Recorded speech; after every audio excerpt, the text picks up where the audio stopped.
My precious friend, God wants to make everything new in your life. मेरे बहुमूल्य दोस्तों, परमेश्वर आपके जीवन में सब कुछ बिल्कुल नया बनाना चाहते हैं। According to Ecclesiastes 3:11, सबोपदेशक अध्याय 3:11 के अनुसार the Lord has made everything beautiful in its time. परमेश्वर ने सब कुछ, परमेश्वर ने जो किया अपने समय के अनुसार सबसे सुंदर किया है। Yes, God has a time for everything. परमेश्वर के पास सारी बातों के लिए समय होता है। A time for a person to be born and a time for a person to die. यानी किसी मनुष्य के लिए जन्म का समय और उसके लिए मृत्यु का समय। And God has a time and season for things to happen in each person's life. और परमेश्वर ने हर एक व्यक्ति के जीवन में कुछ होने के लिए समय और ऋतु रखा है। Yes, He does everything so that their soul, their life becomes beautiful. और वो सब कुछ करते हैं ताकि उनका जो जीवन है वो बहुत ही सुंदर हो जाए। It's not just the things that you receive in this world which makes you secure in the will of God. ये केवल ऐसी वस्तुएं नहीं है जो आप इस संसार में पाएंगे और इसके कारण आप परमेश्वर की इच्छा में वहां पर सुरक्षित हो जाएंगे। It's how your soul is seasoned, which reflects the will of God being perfected in your life and through your life. यानी आपका जो आत्मा है वो किस तरह से आकार पाया है, किस तरह से वो तैयार हुआ है ताकि आप अपने जीवन में परमेश्वर की इच्छा के अनुसार काम पूरा कर सकें। When your soul lives, you will also live in your life.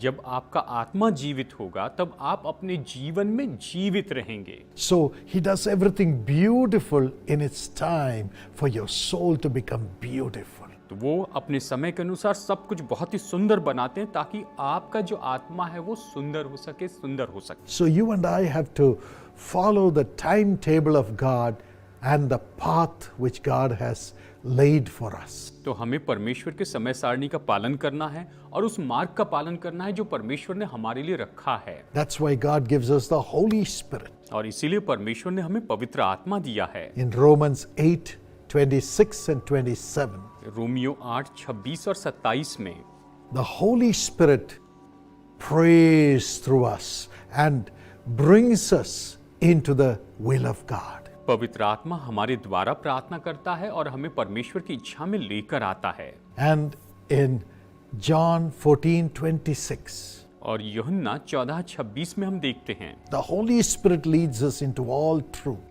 पवित्र आत्मा सारे सत्य में हमारी अगुवाई करता है।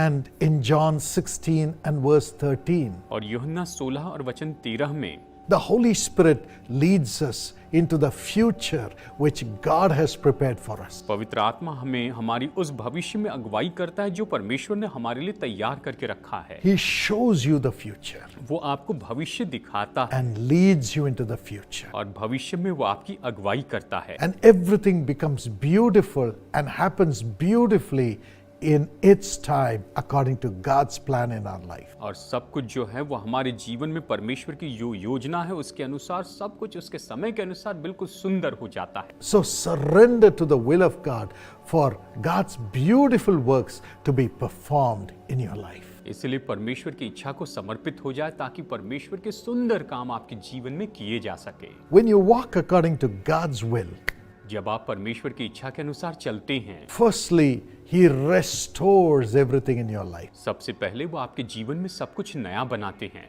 1 Peter chapter 5 and verse 10 says, पहला पत्रस अध्याय 5 वचन 10 ये कहता है, And the God of all grace, और ये कहता है सारी महिमा का अनुग्रह का परमेश्वर, who called you to His eternal glory in Christ, जिसने तुम्हें मसीह में अपनी अनंत महिमा के लिए बुलाया, after you have suffered a little while, तुम्हारे थोड़ी देर तक दुख उठाने के बाद will restore you again. आप ही तुम्हें सिद्ध और स्थिर करेगा। He Himself will restore you again. और वो स्वयं आपको फिर से स्थिर करेगा। He Himself will make you strong.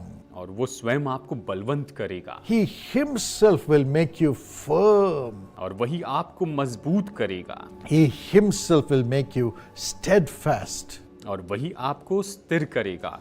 And nothing of this world can shake you. और इस संसार की कोई भी चीज आपको हिला नहीं पाएगी। God is a God of restoration. परमेश्वर तो पुनर्गठन के परमेश्वर हैं। Maybe your life has been totally destroyed. शायद आपका जीवन पूरी तरह से नाश हो गया है। Maybe you have seen failures and you are terribly disappointed. शायद आपने असफलताओं को देखा और आप बुरी तरह से निराश हो चुके हैं। Maybe everybody has forsaken you and you feel so lonely. शायद आपको सभी लोग छोड़ चुके और आपको अकेलापन लग रहा है। Maybe sinful thoughts and pleasures have come to you and you feel so guilty. शायद पाप में ऐसे विचार और वो उसकी बातें आपके मन में आ रही है और आप खुद को बहुत दोषी मान रहे हैं। God will restore you again to become a beautiful soul, परमेश्वर आपको फिर से नया बनाएंगे और आपको एक सुंदर व्यक्ति बनाएंगे to give you back a beautiful life. कि आपको सुंदर जीवन वापस दे।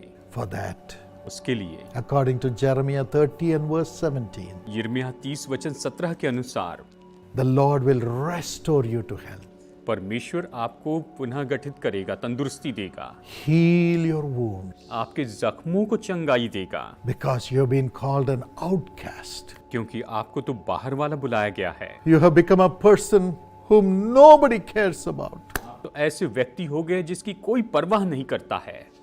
But God says, I will restore you to health. लेकिन परमेश्वर कहता है कि मैं तेरे घावों को चंगा करूंगा Your soul will be restored to health. और तुम्हारी जो आत्मा है वो तो पूरी तंदुरुस्ती पाएगी, Your body will be restored to health. तुम्हारा जो शरीर है वो पूरी तंदुरुस्ती पाएगी, Your relationship will be restored to health. तुम्हारा संबंध पूरी तंदुरुस्ती पाएगा, Your family will be restored to health. तुम्हारा परिवार पूरी सेहत पाएगा, Your finances will be restored to health.